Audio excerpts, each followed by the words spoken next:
Hi, and welcome to Cinemasters. I'm Casey Zenner. And I'm Payson Johnson. Before we get started, I'd like to tell you all to click the Amazon Associates link down below. Once you click this, anything you purchase on Amazon will get 10% back on it, and it does not add to your overall price. So go ahead and click there if you'd like to support us.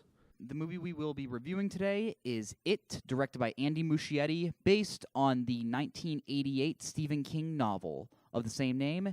Now, most people probably know this based off the miniseries from the 90s. It came out 27 years ago. Most people think it's a movie. It actually was a miniseries. It came out on ABC. So the first question I want to ask you, Casey, is have you seen this miniseries before? Yeah, the funny thing is, so as a kid, my mom was like really into Stephen King, so I knew about it, but I had actually never seen the series as a kid, and I still had nightmares about it. I didn't watch the series until about high school, though. But yeah, it was all right. Yeah, I watched it, I believe, probably either like a year and a half or 2 years ago. It was basically when this movie, when the announcement that this movie was being made, I wanted to get like backstory on it because I've never read the books, mainly because Stephen King, from the movies I've seen, it seems like he comes up with really good ideas, but he doesn't always pay off with it. And I feel as if that's kind of how this miniseries, that's how I would describe this miniseries, where like it had some good ideas of it, basically like the psychology of like getting into like these kids' minds. But when you get to the adult half, where it's just like, oh, it's just a giant spider, I think that's where it kind of loses me. Yeah, I don't think the miniseries is quite particularly held up very well. I think it gets very dull at points. The child part, which is what this movie is based off, this current It movie is based off the first half of that miniseries. I do feel as if that was the better part of that original series. The adult aspect I wasn't that into.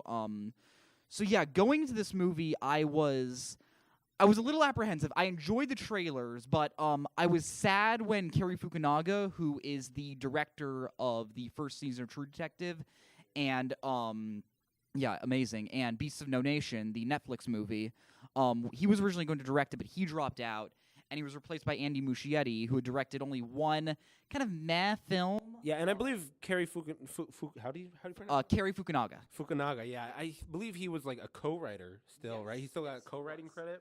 And I'm happy he was, because I really liked this movie. I thought it was a scary movie. I thought it had some great performance by its actors. I thought it was well directed.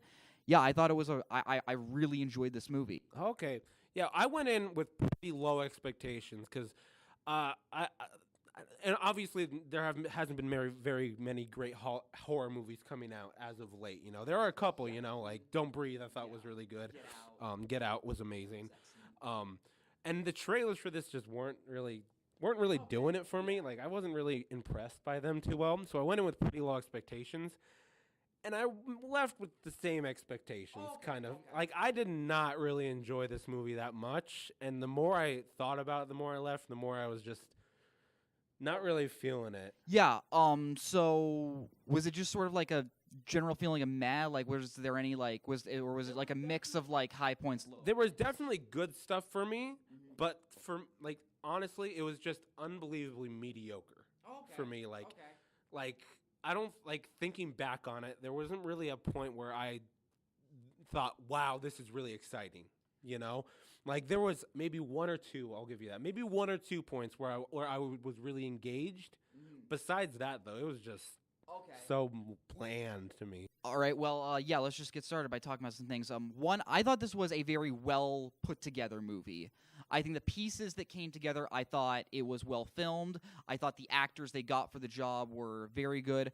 I liked how there wasn't necessarily a main character in the movie. It was very much the Losers Club were its own body of characters. Like, no, I guess you can argue that Billy, played by Jaden Lieberher, was kind of the main character, but it was very much more an ensemble piece of all these kids.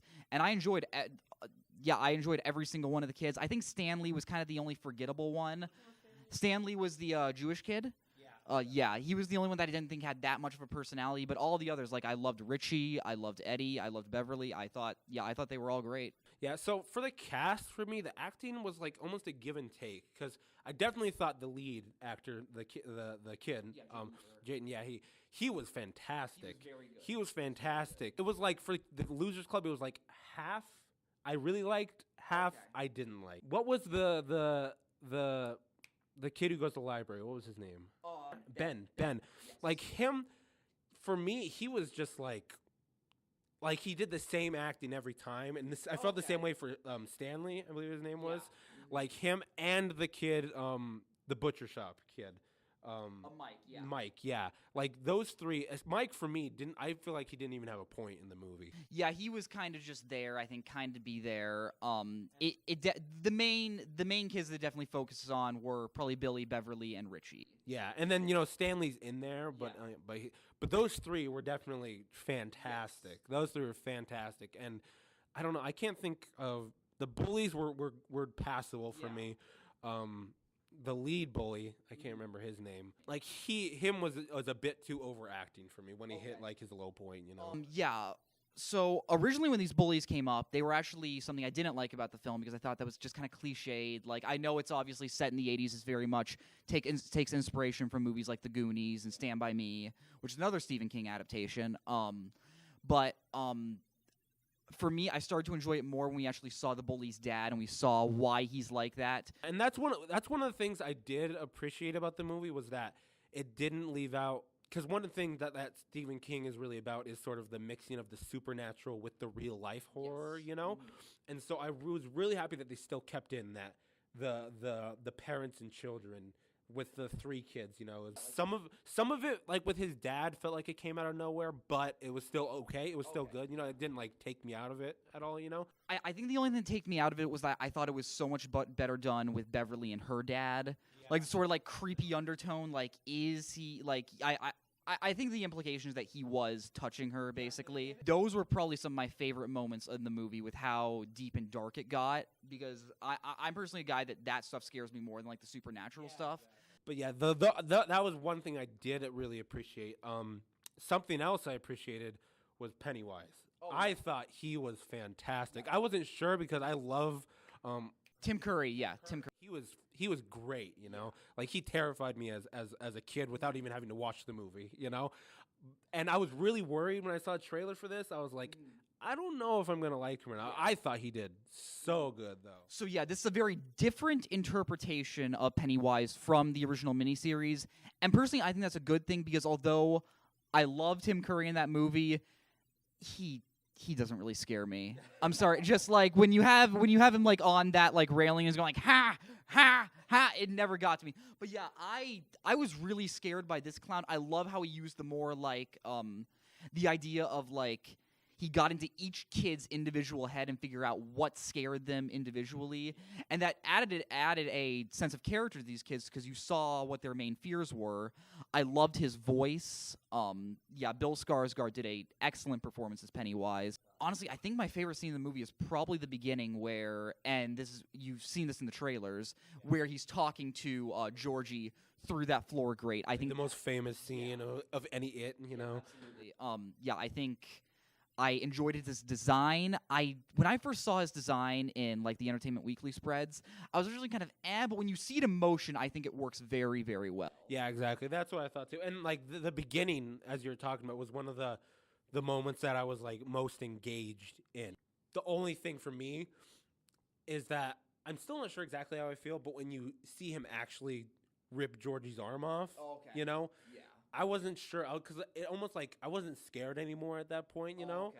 Yeah. And so it was almost like all tension was gone. It was like leading up to the moment because I don't think in the miniseries you actually see him. No, what happens is he reaches out for him and then it just zooms in onto his mouth and he starts to eat him. Yeah. I mean, and that's cheesy. It's really cheesy looking at it now, But that was one thing. Like I almost wish because you obviously are going to see what happens later in the movie. I almost wish they didn't show it because then it would have left me more wondering what would exactly happen. Yeah.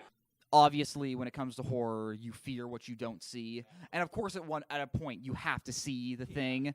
But yeah, I do agree with you. I think it would have been better if they did not show him, but didn't show exactly what happened. But I still thought it was effective. I still thought it was shot very well. And that was one of the only moments that really had me like, oh my gosh, it's getting real close, you know, like tension building. Yeah. The big tension moments for me were when not so much when they were all together, when Pennywise was like trying to scare all of them together, but for me the big moments were when he isolated each kid and he was really getting to each kid's head, like when Eddie's walking home and he sees that like First off, I think the effects in this movie are really good. I think it was a good blend of both CG and practical effects, and I think that's how you should use CGI to make it not look so dated in the future. So I think these will hold up well, and it looks somewhat realistic, which helps the scary atmosphere. But yeah, when he's walking home and he sees that like librarian and her face is almost like melted off. Yeah, for me the effects were like a give and take. Like it looked really good in most parts, but there was one part I could not get past, and this is a spoiler. Spoiler, skip ahead just a little bit if you don't want to hear it. The part when he pushes the bully down the well. Yeah. It's like, for me, I was like, that looks so bad. Okay, yeah, that didn't bother me that much. But yeah, I guess if it bothered you, yeah, it just didn't bother me. Okay, spoiler over. I guess on that topic, let's get into some of the things that we didn't like, or at least I didn't like.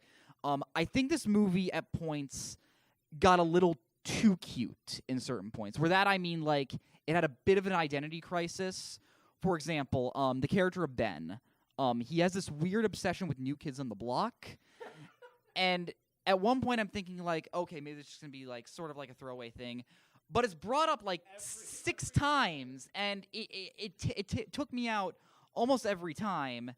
And, yeah, I think the movie would have been better if he didn't have that. Or maybe if it was just mentioned, like, once. Yeah. And then we didn't get it again. Yeah, for one part that I thought was too cutesy for me that I literally laughed at in the theater, and I'm wondering, I'm actually starting to wonder if it was on purpose or not. Was when he first sees, was it Betsy? Betsy's her name? Beverly. When he first sees Beverly, and she's like walking down the street, and it's super overexposed, and it's like heavenly music playing. I was like, this is the most cliche thing. I think that was purposeful. I mean, yeah, that because these are middle school kids. Like they have this like sort of like deep awe for girls at that age.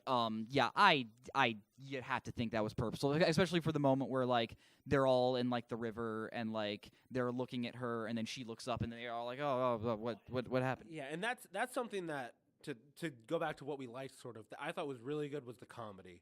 Yes, I thought it was hilarious. Yes. You know, every time it was supposed to be funny, it was funny. There was one moment that it was at the very end, and then one kid shoots a joke, and I was like, that was just not needed. That was not needed. I think I know what you're talking about. Yeah. But yeah, I think the funniest character was easily Richie, played by Finn Wolfhard from Stranger Things.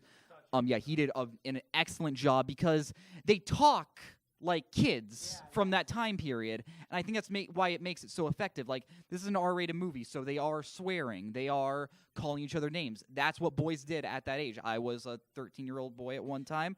I remember growing up like that. Of course, I had more supervision, so that came out more at school when we talked about that. Yeah, and that's what I really liked too. Is like I was glad that it was R-rated, you know. So like.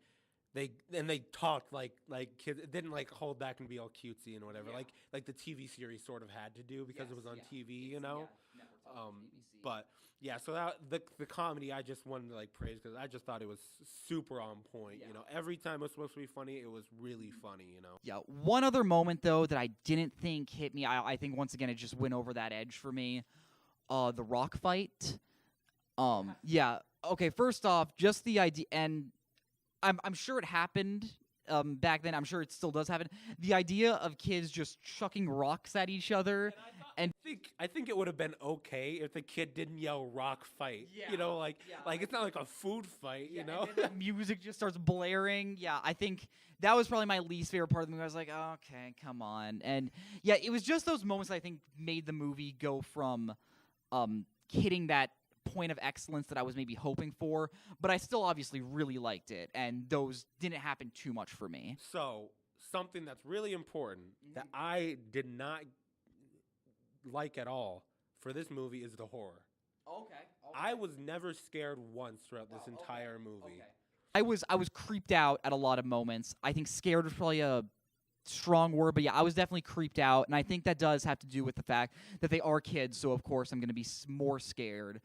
And like that's something that kind of like bothered me, and it's kind of a dumb complaint, but I think a movie should stand alone from its source material. You know, Absolutely. I always think that no matter what, even superhero movies, whatever.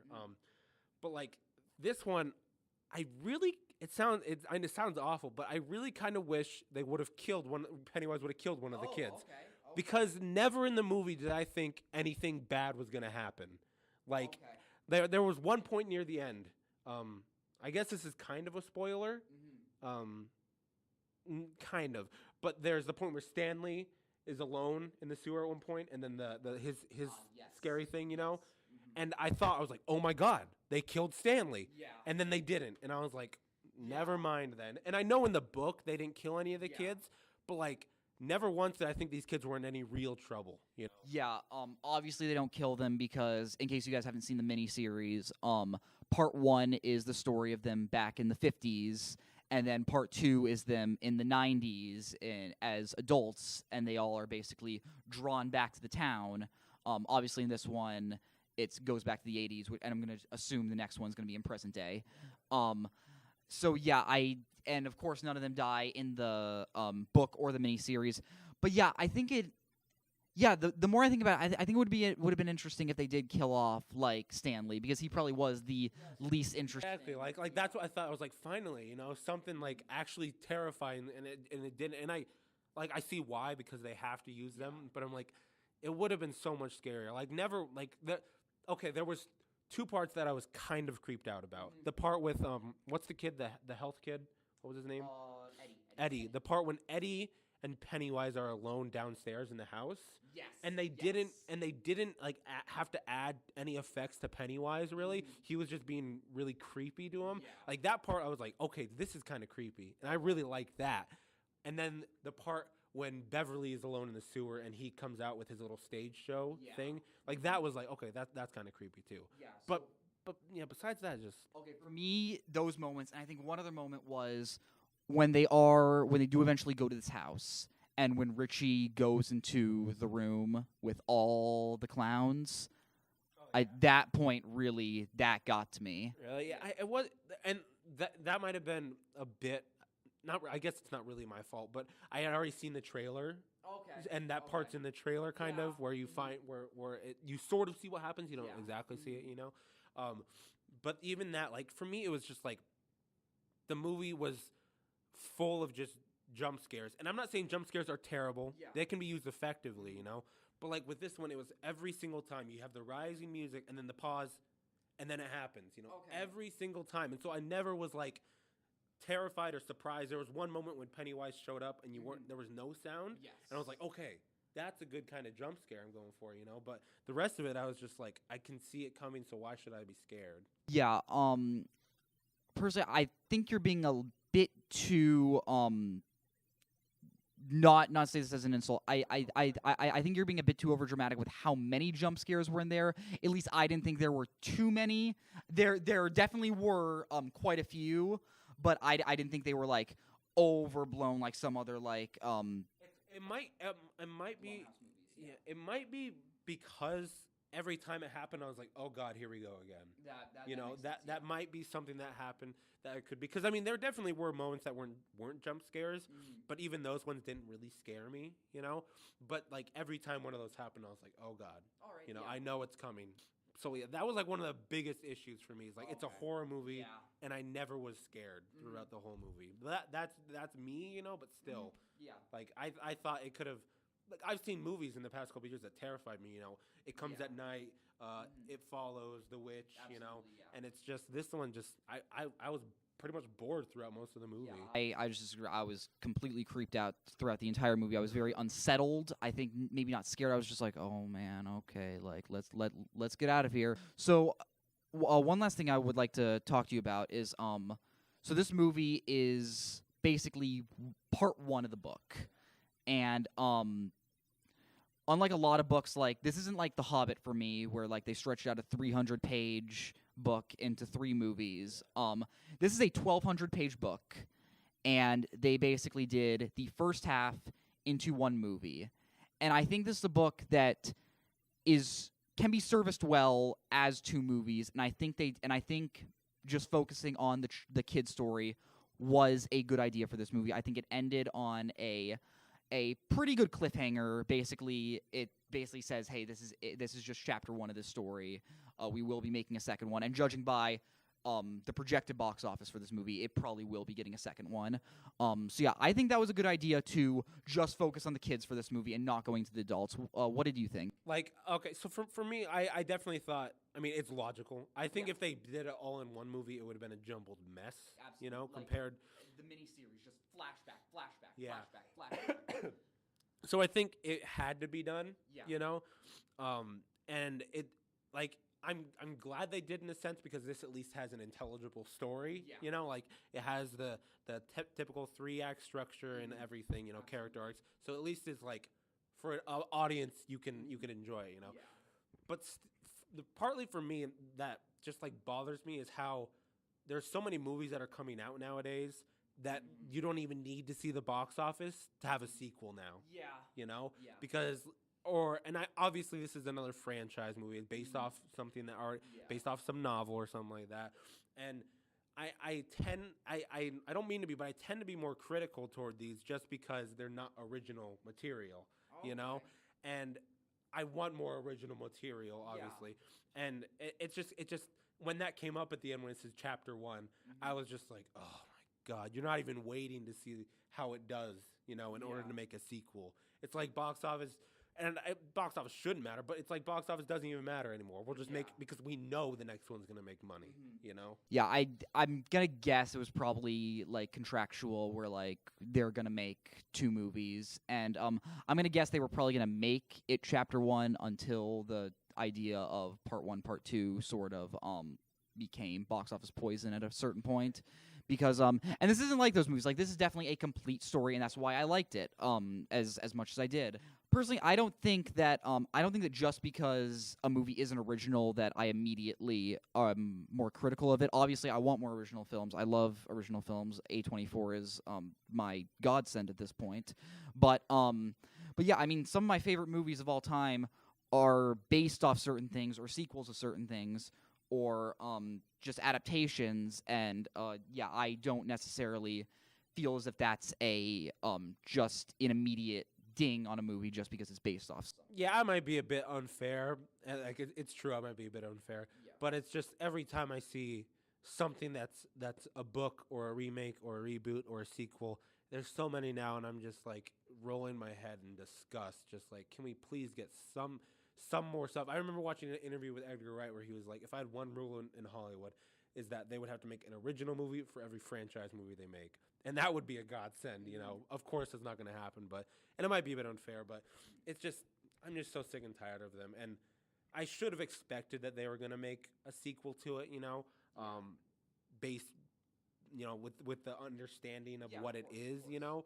But it just, I had to roll my eyes when it just came up chapter 1, just being like, of course they're obviously just gonna make a sequel now. But yeah, I knew, so it didn't bother me at all, and I'm fairly excited for the next one because the adult story I don't think is quite as interesting as the kid story. I'm a bit apprehensive for how I think the adult story is going to be, but yeah, hopefully it's as good as this one. And then one thing I had a question. What did you think of, or if this movie had any sort of style to it? Because to me, it had like a little bit, but just for me, it was just because it was like 80s. Yeah, see, that's what it reminded me of. It reminded me of movies like The Goonies, like E.T., like Stand By Me, of these kids just going on like an adventure.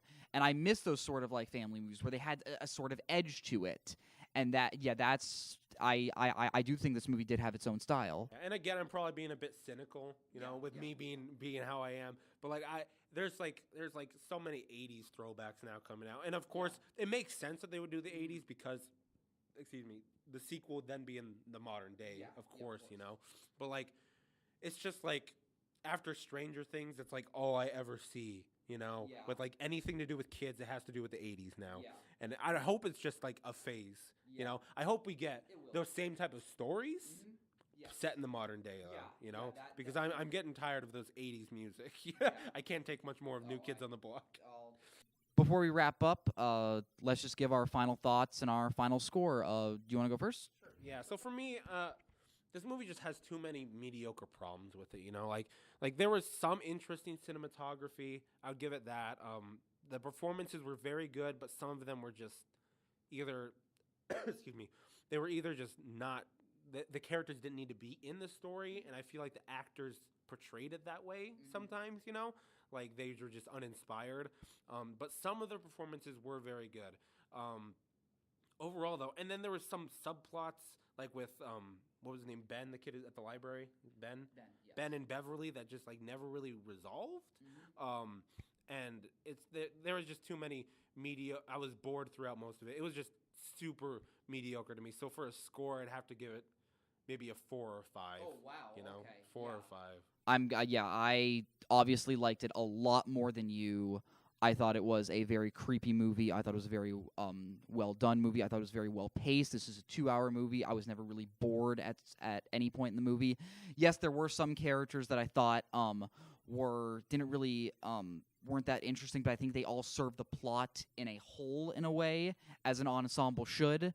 I thought the horror worked well. I thought it was a very I thought it was a not really a bold move, but I thought it was an interesting move to set this movie in the 80s. I think it handled that well.